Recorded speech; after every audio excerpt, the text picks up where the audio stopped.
Oh, look at that. Look at that. It's the battle of Japan versus Germany. If you're in the market for a premium performance hatchback, are you better off with this, a 2023 Volkswagen Golf R MK8 20th edition, or this, a 2024 Acura Integra Type S?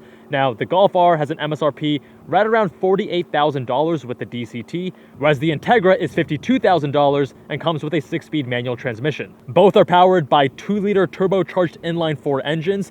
The Golf R is making 315 horsepower, 295 pound-feet of torque, but keep in mind, if you go manual, you get a reduced torque output of 270 pound-feet, and that's made it to the 7-speed DSG. The Integra is 320 horsepower, 310 pound-feet of torque. The Golf R weighs in at 3,500 pounds compared to 3,200 pounds for the Integra Type S, but the Golf R has 4-motion all-wheel drive with a rear LSD. The Integra Type S, of course, is front-wheel drive only, but it also has a mechanical LSD in the front and dual-axis front suspension, which is designed to reduce torque steer. The Golf R comes standard with sport exhaust, variable ratio steering, 19-inch wheels, and larger brakes than the previous model, and the only mod on this car would be H&R rear sway bar. The Integra Type S also pretty close to stock, Mishimoto coolant tank, and spacers of 15 millimeters in the front and 20 millimeters in the rear. The MK8 has been very polarizing, not because of its style necessarily, although the front end I don't think is as good as the Mark 7.5, but more because of the interior. Screens everywhere, as expected, but the thing with the buttons, you actually push on them, it's a single flat plastic piece and the whole thing moves. It's just a little bit of a learning curve. And we have a ton of different settings. So with custom, we're gonna have suspension in the softest setting, everything else sporty. Actually, I'm gonna change the steering into sport on that. And then what the owner Matthew recommends is Nürburgring, which is the mode that they use to set the Nürburgring lap time, and it has not full stiffness suspension, because I think it's like 15 or 16 stages on the adaptive dampers. But we're gonna be in Nürburgring, and we're gonna go into, so Sport Plus is gonna have the most aggressive shifting. There's also regular Sport, and Manual Plus as well. So they have all these different modes. Manual Plus is going to let us hold the gears. We're going to start off in Sport Plus. And what we also got to do is ESC off.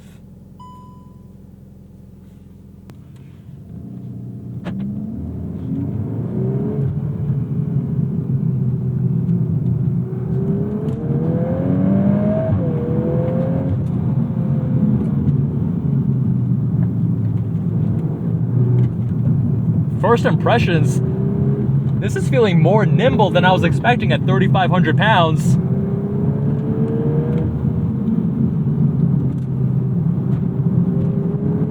Engine feeling responsive. You can feel this thing claw for grip at corner exit. I'm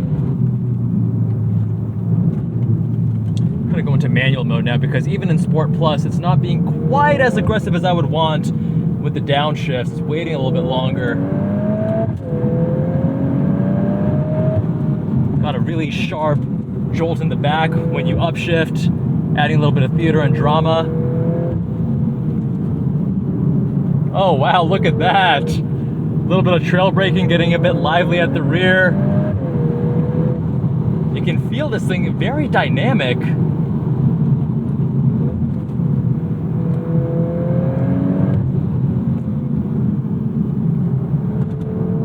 Brakes are not super solid, but a little bit on the sportier side. Good amount of travel to them.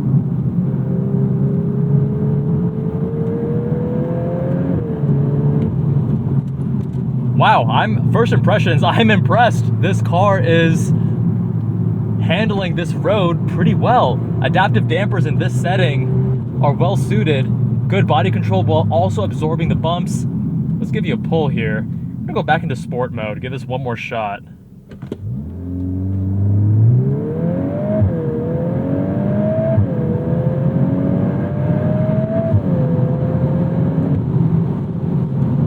Engine flattens out near redline.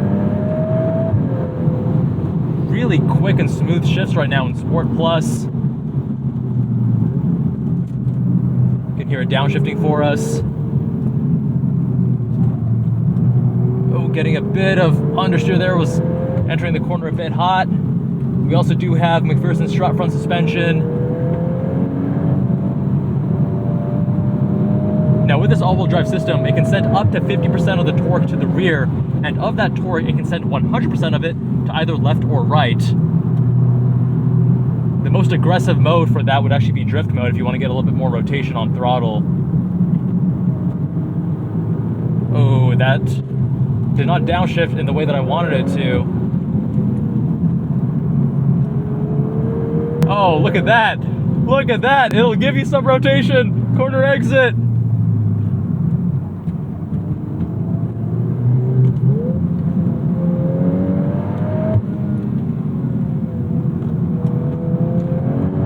Oh, wow.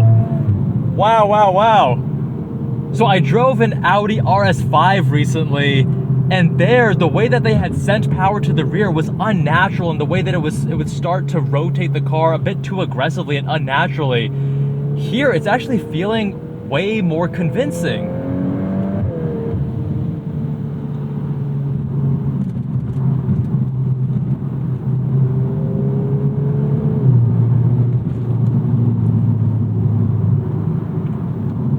And I'm curious to see how these different drive modes change things up. So we're going to go into custom. Wow, yeah, big change to the suspension. The adaptive dampers have a large magnitude shift, which I guess is why they give you so many different stages of adjustment.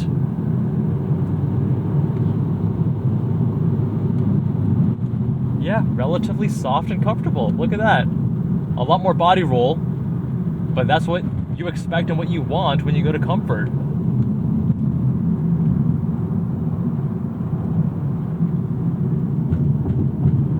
Now steering is not, there's not a lot of feedback. It is very direct though and very accurate. Let's go back into, actually going to drift this time.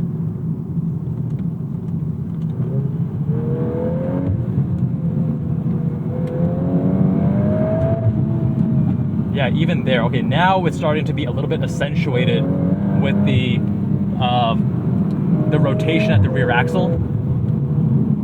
So now it's feeling a little bit like a caricature rather than natural. Yeah, so that's actually a little bit unnatural, but let's go back into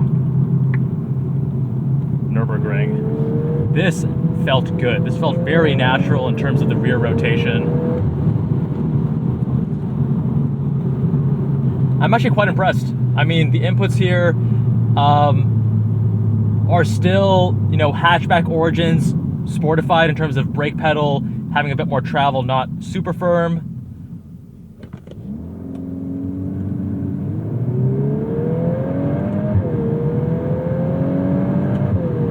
Actually started that off in second gear on accident, rather than first. But yeah, the steering is actually, there's a little bit of feedback, but it is definitely muted, and it's fairly accurate, pretty direct front end for what this car is, at least. These larger bumps, not super crashy either. I'm actually, you know, the suspension is pretty good stock on this car.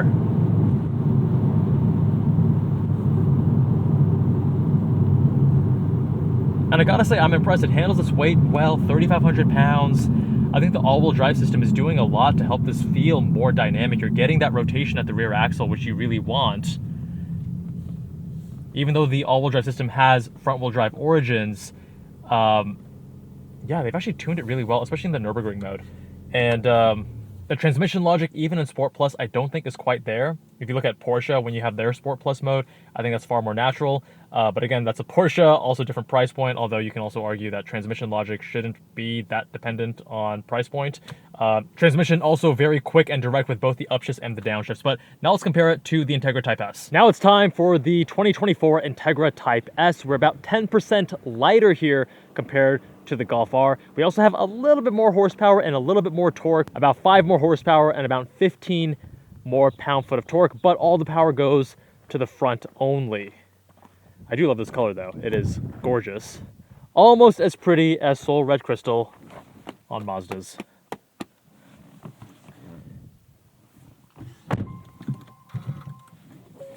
Now from the driver's seat, they feel pretty similar in size, but from the outside, definitely is a longer car, and also the rear cargo space, the trunk space is much greater in this versus in the Golf.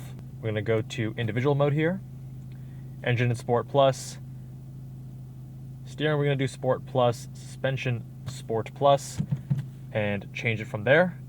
Gauges are red, and I love this Alcantara wheel.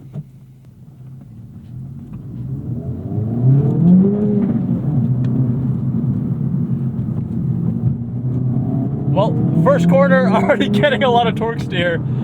I do think that these spacers are not helping. They're messing with the geometry in the front end in terms of the scrub radius and the dual axis McPherson strut front suspension. So getting a lot of torque steer here. But first impression, this is a sharper, more focused car than the Golf R. Maybe a little bit too stiff for this road.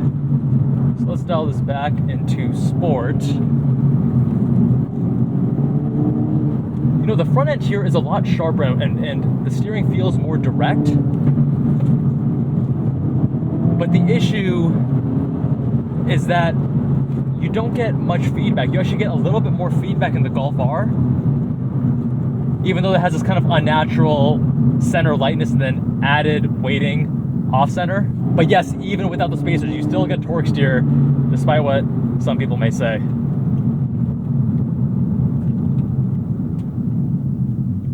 And let's give you a pull.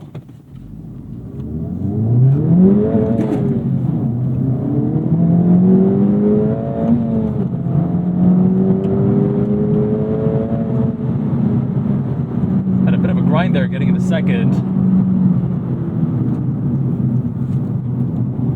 Everything about the Golf R was a little bit softer than this, a little bit more plush, a little bit more comfortable, reduced NVH. Here, even in this middle sport setting, also dial back the steering, see if that changes the feedback. This feels a bit more focused, perhaps not as well rounded as the Golf R was. The Golf R, I would prefer that if I was daily driving and wanted something that was a little bit more comfortable. Also, noticeably more turbo lag here than in the Golf R.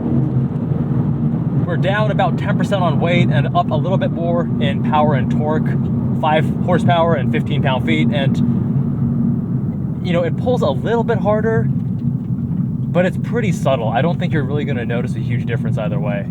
This car feels more planted than the Golf R, but man, the Golf R with the all-wheel drive system, sending some of that power to the rear, helping you rotate, especially in Nürburgring mode where it feels really natural.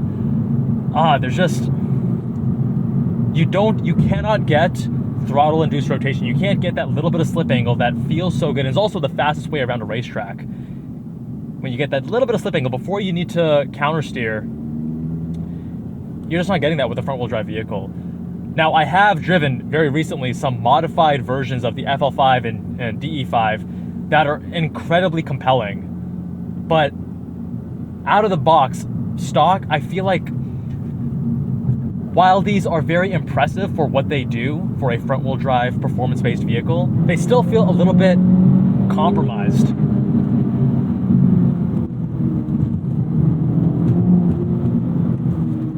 Now keep in mind here, you get only a 6-speed manual transmission. With the Golf, you can choose between a dual clutch and a 6-speed, but the 6-speed on those, they tend to be a little bit floppy and long throws and just not the most enjoyable to use. This is a very good manual transmission. I wouldn't say it's excellent though. It is a cable linkage that has a little bit of this like just lightness to the throws, and the actual spacing is nice and tight and small, but essentially it's a very good manual transmission, not a great manual transmission. And if rowing your own gears is important to you, then the manual here is going to be a more compelling option than the Golf R. We change the steering all the way back to comfort, suspension comfort.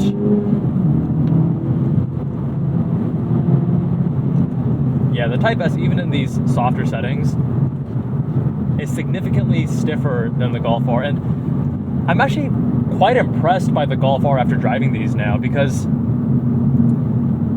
Integra Type S is around $4,000 more expensive in these configs, and you get added practicality, more space, you have a more focused driving experience. Let me give you a pull first.